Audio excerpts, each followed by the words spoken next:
ناظرین، بریک سے پہلے ہم گوہر ایوب صاحب سے بات کر رہے تھے. ہمارا آج کا ٹاپک ہے ملکی سیاست میں صدر کا کردار. اس وقت سلیم بخاری صاحب جو میرے ساتھ اسٹوڈیو میں موجود ہیں، میں ان سے پوچھوں گی کہ گوہر ایوب صاحب کی بھی آپ نے سب بات سنی اور ہم نے دیکھا کہ اتنی زیادہ پاکستان میں لیڈرشپ ایمرج ہوئی ود دیز ملٹری گورنمنٹس، لیکن پرویز مشرف صاحب کے دور میں کوئی لیڈر آگے نہیں آیا. میرے خیال سے یہ تاثر کلی طور سے، کلی اعتبار سے ٹھیک نہیں ہے.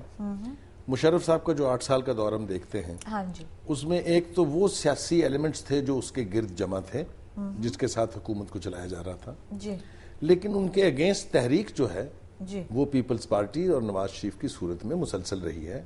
اور کئی سطحوں پر دیکھیں، جو بات ہم شاید نہیں کر رہے ہیں وہ یہ ہے کہ کیا ہمارے آئین کے تحت، ہماری ملکی سیاست کے تحت صدر کو پاورفل ہونا چاہیے یا نہیں. یہ گفتگو ماضی میں تو رہی ہے جی، لیکن طے نہیں ہو سکا ابھی تک کہ صدر کانسٹیٹیوشنل فگر ہیڈ ہے کیا ہونا چاہیے اور اس کا رول ہے کیا. کانسٹیٹیوشن میں دیا ہوا ہے. جتنے صدور رہے جن کے پاس بے پناہ اختیارات رہے ہیں، وہ ساری کانسٹیٹیوشن کی وائلیشن ہے. جی، یہ قباحت بھی جنرل ضیاء الحق کے دور میں ہوئی. اور میں نے گوہر ایوب صاحب سے پوچھا تھا جی، کہ جب وہ فیصلے ایسے ہو رہے تھے جس سے کانسٹیٹیوشن کا حلیہ بدل رہا تھا جی، اور کانسٹیٹیوشنل روایات تباہ ہو رہی تھیں، اس وقت وہ اور ان کی جماعت کیوں نہیں بولے؟ حالانکہ گوہر ایوب صاحب تو سپیکر رہے نیشنل اسمبلی کے. میرے خیال سے اس وقت انہیں بہت امپورٹنٹ رول ادا کرنا تھا. وہ سکسیسفل سپیکر تھے، وہ کوئی برے سپیکر نہیں تھے، ویری اسٹرانگ. لیکن ان کے دور میں یہ چیزیں انڈو ہو جانی چاہیے. لیکن پھر ان کی حکومت کو بھی تو جنرل ضیاء الحق صاحب نے 58(2)(b) کے تحت ڈسمس کر دیا تھا. دیکھیے، یہ بات درست ہے لیکن یہ اختیارات کس نے دیے ان کو؟ صدر کو یہ اختیارات بھی تو اسی پارلیمنٹ کے تھرو پہنچے. صاحب آپ بتائیں کہ کیا یہ آپ کی پارلیمنٹ نے یہ اختیارات دیے صدر صاحب کو؟ بخاری صاحب نے درست کہا کہ میں سپیکر تھا اور اللہ کے فضل سے اچھے رابطے رکھے میں نے، لیکن اس وقت حکومت کے پاس، مسلم لیگ حکومت کے پاس سینٹ میں اکثریت نہیں تھی. جا کے یہ 97 میں جو ہے قومی اسمبلی میں بھی اور سینٹ میں بھی اکثریت 2/3 آ گئی، جس میں 13ویں ترمیم اور 14ویں ترمیم جو تھی وہ آئی، جس میں تمام جو جنرل ضیاء الحق کے تھے اختیارات اور 58(2)(b) وغیرہ وغیرہ وہ تمام ہٹا دیے گئے تھے. یہی چیز ہے جو ابھی بھی نواز شریف صاحب کہتے ہیں کہ جو 12 اکتوبر 1999 کا آئین تھا اس کے اوپر واپس آنا چاہیے. گوہر صاحب، مجھے آپ سے یہ پوچھنا ہے، جب آپ سپیکر تھے تو بہت سی ایسی تحریک جو ٹیبل ہونا چاہتی تھی اسمبلی میں جنرل ضیاء الحق کے اختیارات کے حوالے سے، ان پر کہا جاتا ہے کہ وہ چیمبرز میں آپ نے کل کر دی. اس حوالے سے آپ کیا کہنا چاہیں گے؟ نہیں، بخاری صاحب بالکل غلط ہے. آپ اگر میرا خیال ہے آپ کو ویسے کسی نے کہا ہے، اگر آپ کسی اپوزیشن پارٹی کے جو پیپل پارٹی کے ہیں یا جماعت اسلامی کے تھے یا جو MQM بیچ میں انہوں نے استعفے دے کے چلے گئے، ان سے پوچھے، میرا رویہ ان کے ساتھ بہت ہی اچھا تھا.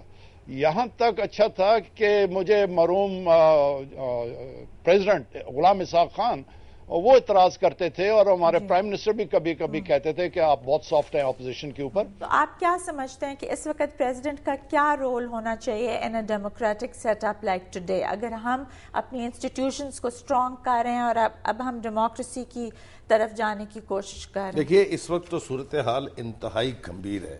جی، ہمارے صدر مملکت جو ہیں وہ صدر اور وزیر اعظم دونوں کے اختیارات خود استعمال کر رہے ہیں اور ایسی روایات جنم لے رہی ہیں جن کا جمہوری سیٹ اپ میں کوئی ذکر تک نہیں ہے. مثال کے طور پہ وہ کیبنٹ کی جب میٹنگ ہوتی ہے، وہ اچانک ان کے ملٹری سیکرٹری کا ٹیلی فون آتا ہے کہ وہ پرائم منسٹر ہاؤس سے اٹھا کے پریزیڈنسی لے آئیں.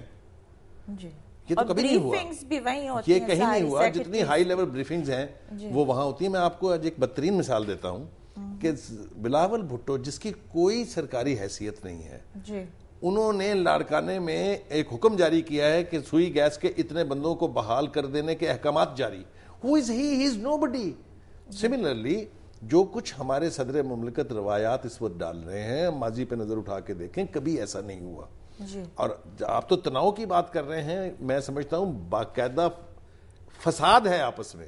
آپ نے دیکھا بہت سے ایشوز کے اوپر گیلانی صاحب نے تھوڑی سی ایسی بات کی کہ لوگوں کی آنکھیں کھلی، انہوں نے جانے سے پہلے بھی انہوں نے یہ کہا کہ میرٹ کے اوپر ہونا چاہیے. جو شرم الشیخ سے واپس آنے کے بعد جو انہوں نے بیان دیا وہ سب کچھ بتا رہا ہے.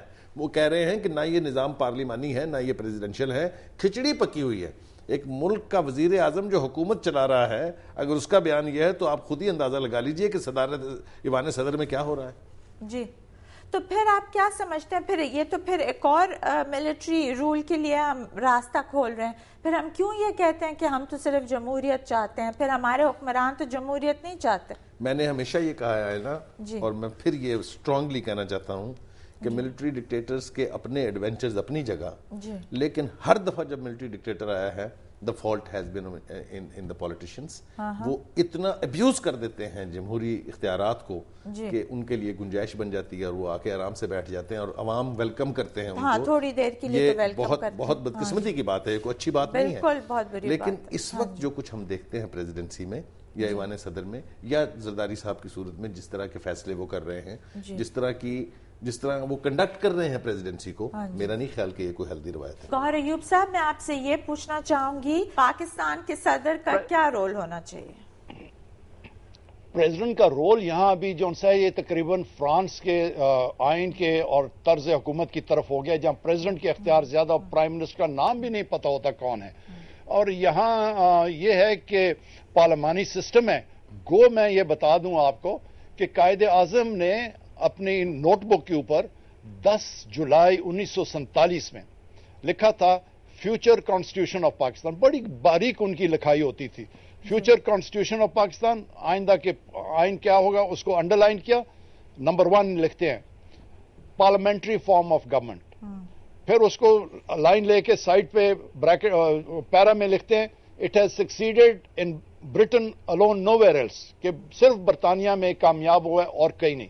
نمبر 2 لکھتے ہیں پریزیڈنشل فارم آف گورنمنٹ, نیچے بریکٹ میں لکھتے ہیں مور سوٹڈ ٹو پاکستان.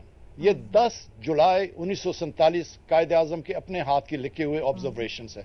لیکن چیز ابھی ہمارے پاس پارلیمانی نظام ہے, ہمیں پارلیمانی نظام کو چلانا چاہیے, اور اس کو جو اختیارات ہیں تقریباً جس طرح 12 اکتوبر 1999 کے تھے, سوائے جس طرح لیڈی ممبرز کی سیٹیں زیادہ کی گئی ہیں, ایج لمٹ کم کی گئی ہے, اس طرح کے جو ہر کوئی راضی ہے اس کے اوپر, ان کے علاوہ باقی چیزوں کو تقریباً 12 اکتوبر 1999 تک لانا چاہیے ان کو. Thank you very much Gohar Ayub sahib for being with us here today. Bukhari sahib, آپ اس کا حل کیا دیکھتے ہیں کہ پریزیڈنٹ کا کیا رول ہونا؟ جی میں عرض کروں, اس کا حل صرف اس وقت یہ ہے کہ پارلیمنٹ میں جو بھی لوگ بیٹھے ہیں, چاہے ان کا تعلق نون سے ہے, چاہے کاف سے ہے, چاہے کسی بھی جماعت سے ہے, انہیں ان سارے حالات کا ادراک حاصل کر کے آواز بلند کرنی چاہیے, کیونکہ جب تک اس کی طرف تحریک نہیں شروع ہوگی یہ چیزیں بد سے بدترین صورتحال میں ہمارے سامنے آئیں گی, اور یہ ہمارے ملک کی جمہوریت, ہمارے ہاں کی سیاست کو دیمک کی طرح سے چاٹ رہی ہیں.